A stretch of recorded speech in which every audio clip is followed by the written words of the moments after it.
Hello friends, so today we're going to discuss another problem from the latest backtracking series I've been working on. This is an important problem asked in a lot of interviews, and it is a very standard backtracking problem which the name of the problem is n queens. So this problem is a hard problem on LeetCode, and there's another version of this which is like n queen 2. Both are on LeetCode. So now I'll first explain what this problem is. So you are given a n queen puzzle in the problem of placing n queens on an n cross n chessboard. So you are given a chessboard like this. The dimension of this is n cross n. So if it is 8, it is by 8 by 8 chessboard, and you have to place 8 queens in this chessboard such that no queen like attack each other. What means by attack? As you can see, a queen can move in this horizontal direction, in the vertical direction, and in diagonal direction. So as you can see, every queen is placed in such a manner that it doesn't attack or like it doesn't cut another path of another queen.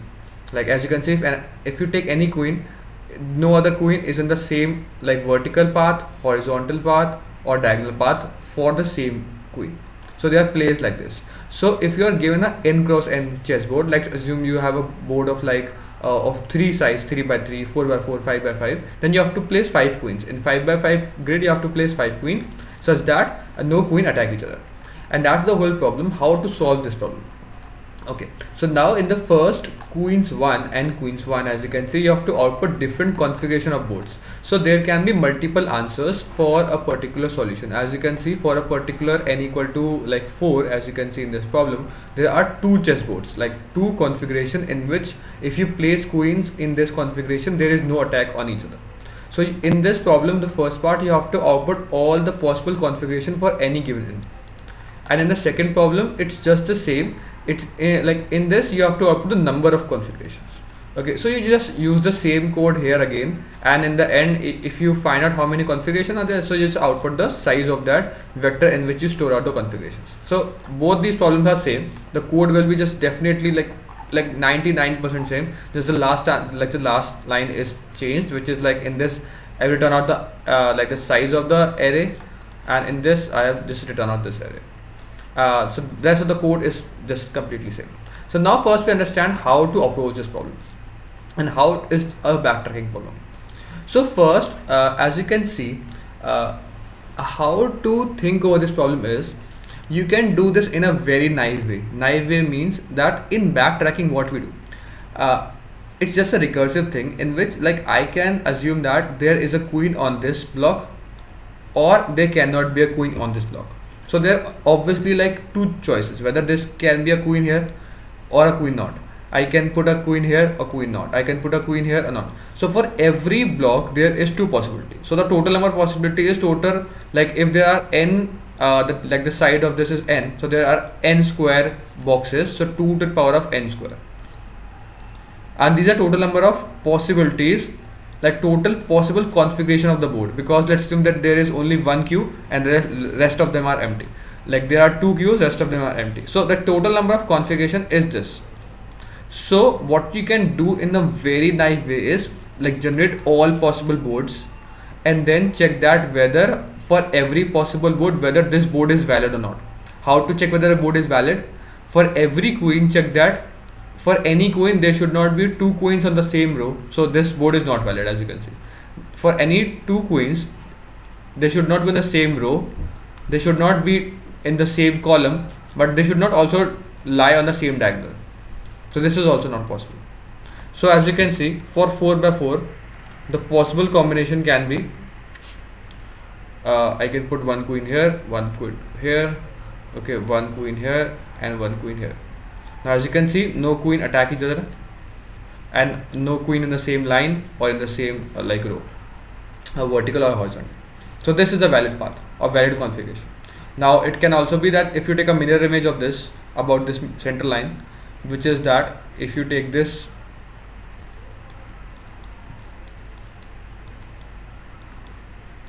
which is like this queen here, this queen here, you just, I'm taking a like a mirror image of this, so it will become here, it come here, this come here and this come here. I'm just taking a mirror image about this point. So this is also a valid configuration. Okay, so this can be used to like fasten up our code, but like in the like brute force way, in the backtracking way, this is not like required. So now the thing here is how to check. See, if you do possibility for all the configuration in which like I put a queue here, a queue here or not, then it will be a lot of checking.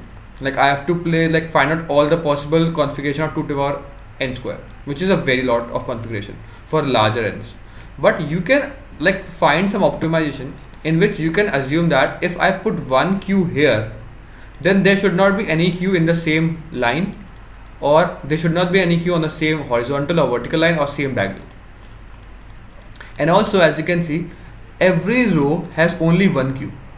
Okay, so as you can see, every row has one queue. So what I can do here is I can take a counter of I. Okay, and then for every queue I try to place some queue. In every row I try to place some queue. Let's assume that I put one queue here, okay, for this configuration. Then I'll come that okay, this is one, like I have standardized or like put one queue here. Then go to the next row and try putting queues such that it doesn't intersect with the rest of the queues I have placed. So let's assume that I'm moving from top to bottom and there is no queue here, no queue here. I just place one queue here. Now the next queue I place is here. If I placed a queue here, then whether it is intersecting with the queue I have placed till now, I have placed only this queue, so it is intersecting. So this is not possible. I cannot even place it here. I cannot place it here. I can place it here. So just place this queue here. Now this is placed. So now go to the next row. So can I place a queue here? Yes, I can place a queue here because it is not intersecting. So now go to the next line. Can I place a queue here? No. Can I place a queue here? No. Can I place a queue here? Yes. So now go to the next line. And now there is no line. So it means that I have covered the whole board. That's why I have gone to the last line, which is out of bound. So this is a valid configuration. Now if this is a valid configuration, now backtrack. Take it out and now move this queen to this point. Whether this is a valid? No. This is valid? No. This is valid? No. So now backtrack. So this is backtracking. What backtracking means here is for every possible combination, if I place the queue here, then this is my current state. So I have to define states in which I am actually placing, I have two options whether to place a queue at this point or not. If I place a queue at this point, then I am placing this queue at this point. Then I will go to the next line and check that at which position should I place the next queue which is not intersecting. If I have found a next place, then place that queue at this position and go to the next line, and so on, such that I'll go out of bound of this board. And at that point I have found, or like I have formed a particular board which is valid. But else if you found out that no like possibility is there, or I have iterated over the whole boards, then you will, whenever you go out of bound, you will store this valid configuration in some vector. So that's the whole logic for this problem. It will become more clear with the code. I'll tell you more with the code and I'll tell you how to iterate. So come to this problem. So in this problem what we are doing, we are making first a empty board. So the board is of ... So that's what I'm creating. It's just a vector, and then this board which is current, name is current, so this board name is A, sorry. I have made this A board global, and also I made a vector of vectors for storing out the strings for different configurations. So in the end we just return out this answer. So as you can see, then we just call this OK function, which is sort of like a helper function. So it is just like a backtracking function. So for all the backtracking functions, as I've like, if you have held me, or like have you seen all the videos in this playlist, then you might have known that in all the functions which is like a recursive function, first you have to write down a base condition, and then we have to write down a condition which is looping around, or which the function on which we are doing the recursion. So this is the base condition first, and the base condition I've told you, I will only store this particular state when my current row, I have taking this row number. So if my row number goes out of bound, and the size of this, like if the as you can see, the indexing of this is 0, 1, 2, 3, and the size of this is 4. So this is 4, index is 4. So if my row number, so I have initialized this function with n, the size of this board, and the starting row number which is 0. If my row number equal to n, which is like it is going out of bound, then I will push the current state, which is this, in the answer vector. So answer is storing out all the configuration, and the current configuration is A, and I will return out. Else, if this is not the final row, then what I will do, I will try to place the queue in this particular row and then move to the next row. So how I can place? I have told you that if I have placed one queue at this point, let's assume I have placed one queue here and my row number is this. So now I have n possibilities. I have n places I can place my queue. So I will try to place a queue at every point and check that if I place a queue at this point, whether placing this queue is a valid configuration. So how can I check? I have made a isValid function. So now I want to check that if I place a queue at row number is this and column number is this, which I am iterating. So column number is I and row is row number.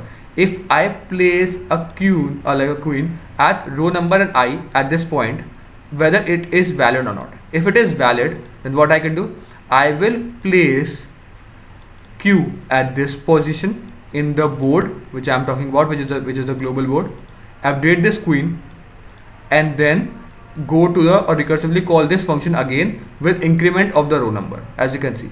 So it means that I am actually placing the queue at this point at which I want, which is valid point, and then recursively calling the function again over this point, and then after recursively calling this function, I will remove this point. So what does this actually means here is, because see, in all the backtracking function, I have two options, whether I can do this or I don't do this. So if I do this, I have one state, and if I don't do this, I have another state. So how can I keep track of these states? So what I actually did here is, if I take this queen at this point, I am actually updating it in the global board. After updating this, I am recursively calling this function again, and thus this current board is taken. But if I don't want this queen at this point, then what I will do, I will remove out this queen from this point. So I will make this as a dot. So what does this actually mean? I can also do this. I can make two OK functions, in which one OK function in which I have updating this value again, and in the other OK function I am not updating this value. That can also be fine. So there are two ways to update this. Either I can make two OK functions, in which in one OK function I am updating this value and then recursively calling this function again, or I am not updating this value and recursively calling this function again. So there are two ways. I have made videos on both of these approach in the previously in this series, so you can watch them out. So there are two ways. So in this, either I can put this value in this position and then calling this function and then popping out this value, or I can make two OK function, one in which I will place this position and the second in which I will not place this position. So both of these function techniques can work depending on how this demands, what is the function demands. And now how this isValid function is working. So now the isValid function is the main function for this program, in which I have to check that whether if I am given some point, if I place a queen at this point, whether it is valid or not. So how I can check? I should check that if I place a queen on this point, which is I am given a row and column, this row or actually this column should be empty, this row should be empty, this diagonal should be empty, this diagonal should be empty. Then it is fine. So I am checking the row wise check. So for row wise check, I should check that this row should be empty. So I am checking, I am iterating over the whole row. For this particular row which I am given, I am iterating over from 0 till n, and I will count out how many queues I will get, and I will count out total number of queues. If the total number of queues is greater than 0, which means that there is some at least one queen is present, then we return false, because if there is some queen present, then this is not a valid position for us to place a queen there. I am actually finding out whether if I place a queen at this particular point, whether it is valid or not. I have a board till now, I have a board configuration till now, and if I place a queen now, whether this placing this queen is valid or not. So if this returns false, then this is not valid. So I'm just checking out that whether if I place a queen at this position, whether this particular row, if I place a queen here, then this particular row should be empty. Then only I can place a queen here. So that's what I've done, checking that the particular row is empty. Also I'm checking the particular column is empty. So iterate over the column from top to bottom. If this particular column is empty, then it's fine. Now how to iterate over the diagonal. So let's assume that I'm given this point.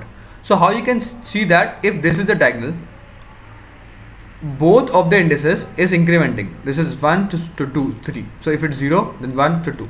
So it means that if I'm given any point, just take out any point, like if I'm taking this point, then it is incrementing. Both of this indexes are incrementing.